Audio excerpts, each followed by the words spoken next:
देख 11 नंबर जाए जाइथिला आज 12 नंबरटा करिया।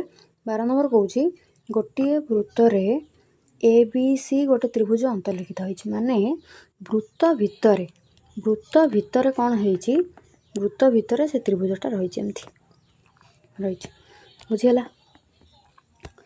आउ कौन कहूँ से जो त्रिभुज अच्छी तार ए बी बाहु एसी बाहु सहित समान यहाँ ए बी दैर्घ्य एसी दैर्घ्य सहित समान प्रमाण करिया को हम जो बी ए सी कोण तैयारी है यहाँ ये जो कोणटा तैयारी ये कोणर गोटे समद्विखंडक रश्मि वृत्तर केन्द्र बिंदुगामी हम कहे जो बी ए सी कोण अच्छी तार जो समद्विखंडक रश्मि आम आंकिले से रश्मिटा वृत्तर यही केन्द्र देकर जीव बोली से प्रमाण करिया लगी लिखा कौन ना लिखा दत्त अच्छी त्रिभुज ए बी सी वृत्तांत लिखित माने त्रिभुज ए बी सी गोटे वृत्त भितर अवस्थित आउ कौन देती आमको ए बी बाहु एसी बाहु सहित सामान ए बी दैर्घ्य एसी दैर्घ्य सहित सामान प्रामाण्य कौन करा कहला ना बी ए सी कोणर समद्विखंड रश्मि आम कहले एडी ठीक अच्छे से एडी कौन करुच्ची वृत्तर केन्द्र बिंदुगामी हम यहाँ टिके देखा जाऊनी कायदा कर लिख यहाँ वृत्तर केन्द्र बिंदुगामी हम ठीक अच्छे माने केन्द्र दे जीव तापर अंकन कौन कले ओ बी आउ ओ सी अंकन कले यहाँ ओ बी अंकन है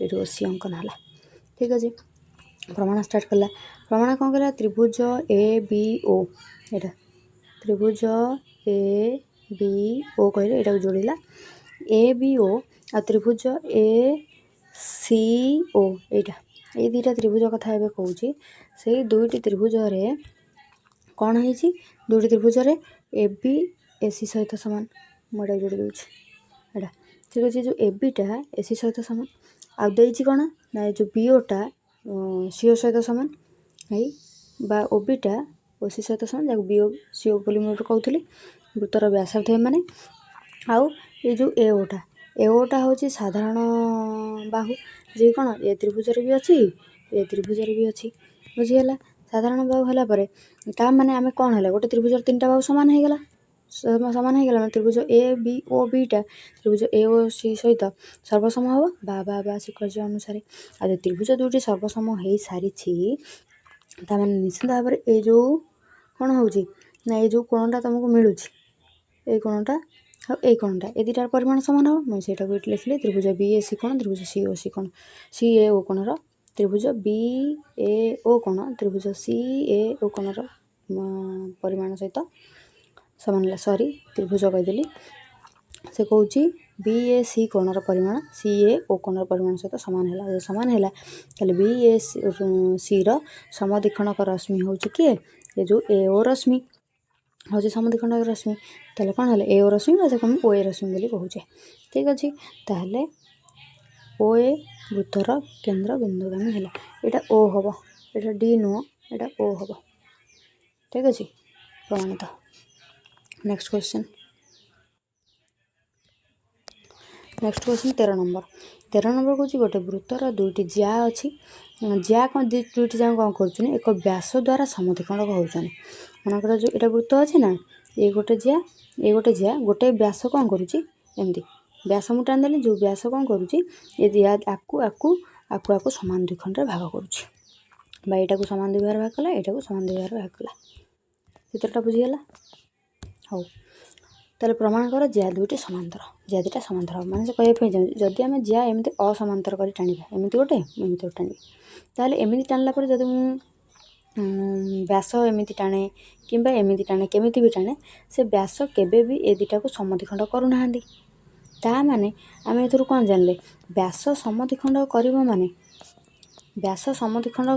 निश्चित भाव से ज्या दुटा एई परिका थिबे माने समांतर ही हेबे बुझी होउची प्रमाण लिखिया कौन प्रमाण लिखिया दत्त अच्छी वृत्तर केन्द्र ओ आउ पी क्यू आर एस ये दुईटी हूँ ज्या ठीक अच्छे तो से ज्या द्वयर एक्स वाई व्यास द्वारा यथाक्रमे एम आउ एन मध्य समद्विखंड अच्छे पी क्यू आर एस को एक्स वाई व्यास छेद करुच्ची को बिंदु ना ये एम बिंदु और ये एन बिंदु छेद कला ठीक अच्छे छेद कर सारा पर प्रामाण्य कौन देला पी क्यू समांतर आर एस सहित पी क्यूटा आर एस सहित समांतर हम बोली प्रमाण करा कहूँ आमको प्रमाण स्टार्ट है कौच एम बिंदु पी क्यूर मध्य बिंदु ये जो एम बिंदु ये से पी क्यूर मध्य बिंदु ମଧ୍ୟବିନ୍ଦୁ ହେଲେ ଓ ଏମ୍ଟା ଏଇ ଓରୁ ଯଦି ଆମେ ଏମ୍କୁ ଟାଣିବା ଅଲଗା କଲର୍ କରିଦେବୁ ଜାଣିହେବ।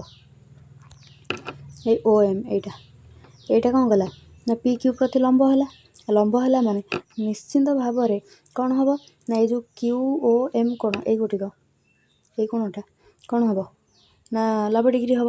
ସେଇଟା ମୁଁ ଏଠି ଲେଖିଲି 90 ଡିଗ୍ରୀ ହେବ ବୋଲି। ତାପରେ ଆଉ କ'ଣ ଦେଖେଇବା ନା ଆଉ ଦେଖେଇବା ଏପଟରେ ଏନ୍ ବିନ୍ଦୁ ଏଇଟା ଲିଭଉଛି ଜାଣିହେବ ଲାଗି କହୁଛି ଏ ଯେଉଁ ଏନ୍ ବିନ୍ଦୁ ଇଏ କ'ଣ କରୁଛି ଆର୍ଏସ୍ର ମଧ୍ୟବିନ୍ଦୁ ହେଲା ହେଲେ ତାହେଲେ ଏ ଯେଉଁ ଓ ଏନ୍ ଏଟା ଆର୍ଏସ୍ ପ୍ରତି ଲମ୍ବ ହେବ। ଆଉ ତାହେଲେ ଓ ଏନ୍ ଆର୍ କହିଲେ ଏଇ କୋଣଟା କ'ଣ ହେବ 90 ଡିଗ୍ରୀ ହେଲା। ଠିକ୍ ଅଛି 90 ଡିଗ୍ରୀ ହେଲା ପରେ ତାହେଲେ ଅତଏବ କ'ଣ ହେଇଗଲା ଆମକୁ କ'ଣ ଜାଣିବାକୁ ମିଳିଲା ଆମେ ଏଇଟା ଜାଣିଲେ ଯଦି ଏଇ କୋଣଟା 90 ଡିଗ୍ରୀ ଆଉ ଏଇ କୋଣ 90 ଡିଗ୍ରୀ ବା ଯାହାକୁ ଆମେ କ'ଣ କହୁଛେ 90 ଡିଗ୍ରୀ କଥା ତ ଛାଡ଼ ଇଏ ସମାନ ହେଇଗଲା। ତାହେଲେ କ୍ୟୁ ଏମ୍ ଓ କୋଣ ଓ ଏନ୍ ଆର୍ କୋଣ ଯଦି ସମାନ ହୁଅନ୍ତି ଆଉ ଏ କଣୁଆ କୋଣକୁ ଆମେ କ'ଣ କହୁ ଏକାନ୍ତର କୋଣ।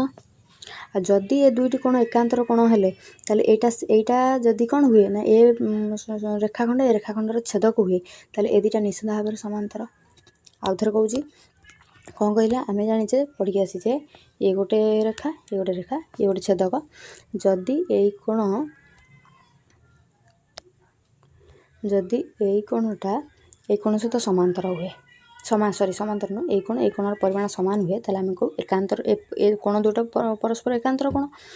ଏକାନ୍ତର କୋଣର ପରିମାଣ ସମାନ ହେଲେ ସମାନ ତ ହୁଏ ଏକାନ୍ତର କୋଣର ପରିମାଣ ସମାନ ହେଲେ ମାନେ ଅଟୋମେଟିକ୍ ଏଇ ରେଖା ସମାନ୍ତର। ତ ସେଇଟା ହିଁ ଆମକୁ ଏଠି ଜାଣିବାକୁ ମିଳିଲା। କ'ଣ ଜାଣିଲେ ନା ଯଦି ଏଇ କୋଣର ପରିମାଣ ସହିତ ସମାନ ହେଇଗଲା ତାହେଲେ ପି କ୍ୟୁ ଆର୍ ଏସ୍ ସହିତ ସମାନ୍ତର। ଏଇଟାକୁ ଅତଏବ ଲେଖିଦେଲେ ପ୍ରମାଣିତଟା ତଳକୁ ଲେଖିଥିବ ଜାଗା ହେଉନି ମୁଁ ଲେଖୁନି ତାକୁ ଲିଭେଇ ଦେଉଛି ଗୁଡ଼ାକୁ। ନେକ୍ସଟ କ୍ୱେଶ୍ଚିନ୍ 15 ନମ୍ବର 14 ନମ୍ବର କୋଉଟା ହେଲା 14 ନମ୍ବରଟା ଆଉ ଆଣିନି ବୋଧହୁଏ ହଉ ପରବର୍ତ୍ତୀ ଭିଡ଼ିଓରେ ଦେଇଦେବି ତାକୁ। 15 ନମ୍ବର କହୁଛି ଗୋଟେ ବୃତ୍ତର ଦୁଇଟି ଜ୍ୟା ଏ ବି ଆଉ ବି ସି କହୁଛି ଏ ବି ଗୋଟେ ଜ୍ୟା ବି ସି ଗୋଟେ ଜ୍ୟା ବି ଠାରେ 90 ଡିଗ୍ରୀ ଉତ୍ପନ୍ନ କରୁଛନ୍ତି। ମନେ ରଖିଥିବ ଗୋଟେ ଜିନିଷ ଯଦି ଗୋଟେ ବୃତ୍ତ ମଧ୍ୟରେ କ'ଣ ହୁଏ ନା ଦୁଇଟି ଜ୍ୟା 90 ଡିଗ୍ରୀ ଏଇ ଜାଗାରେ ଏଇ ବୃତ୍ତ ଉପରିସ୍ଥ କୌଣସି ଗୋଟେ କୋଣରେ 90 ଡିଗ୍ରୀ ତିଆରି କରିବେ ତାହେଲେ ନିଶ୍ଚିନ୍ତ ଭାବରେ କ'ଣ ହେଉଥିବ ନା ଆମେ କ'ଣ କରିବା ଏଇ ଜ୍ୟାର ଏ ପ୍ରାନ୍ତ ବିନ୍ଦୁ ଆଉ ଏ ପ୍ରାନ୍ତ ବିନ୍ଦୁକୁ ଦୁଇଟାକୁ ଯୋଡ଼ିଲେ ସେ କେନ୍ଦ୍ର ଦେଇକି ଯାଉଥିବ ମାନେ ସେ ବ୍ୟାସ ହେଉଥିବ। ବୁଝିଗଲା ଏଇଟା 90 ଡିଗ୍ରୀ ହେଲେ। ଠିକ୍ ଅଛି ଏବେ କ'ଣ କରିବା ନା ଏବେ ସେ କହୁଛି ଏତିକି ଆସିଲା। ଆଉ କ'ଣ କହିଛି ବୃତ୍ତର କେନ୍ଦ୍ର ଓ ହେଲେ ଏଇଟା ଓ ହେଲେ ଯଦି ପ୍ରମାଣ କର ଯେ ଏ ଓ ସି ଏକରେଖୀୟ ହେବ ମାନେ ଏ ଯେଉଁ ଏଇଟା ସେ କହୁଛି ଏ ବିନ୍ଦୁ ଓ ବିନ୍ଦୁ ସି ବିନ୍ଦୁ ଗୋଟିଏ ରେଖାରେ ରହିବେ। ଦତ୍ତ କ'ଣ ଦେଇଛି ଏ ବି ଆଉ ବି ସି ଦୁଇଟି ଜ୍ୟା ଏ ବି ସି କୋଣ ଏଇ କୋଣର ପରିମାଣ 90 ଡିଗ୍ରୀ। ପ୍ରାମାଣ୍ୟ କରିବାକୁ କହିଲା ଏ ଓ ସି ମାନେ ଏମିତି ଏ ବିନ୍ଦୁ ଏଠି ରହିବ ଓ ବିନ୍ଦୁ ଏଠି ରହିବ ସି ବିନ୍ଦୁ ଏଠି ରହିବ ଏଇଟାକୁ ଆମେ ଏମିତି ବୋଲି ଲେଖିଥାଉ। ନବମରେ ପଢ଼ିନ ଏଇଭଳିଆ ରେଖା କୋଣ ବିଷୟରେ ପ୍ରଥମ ରେଖା ବିଷୟରେ ଏଇ ଉପରେ ବହୁତ କ୍ୱେଶ୍ଚିନ୍ ଦେଇଥାଏ।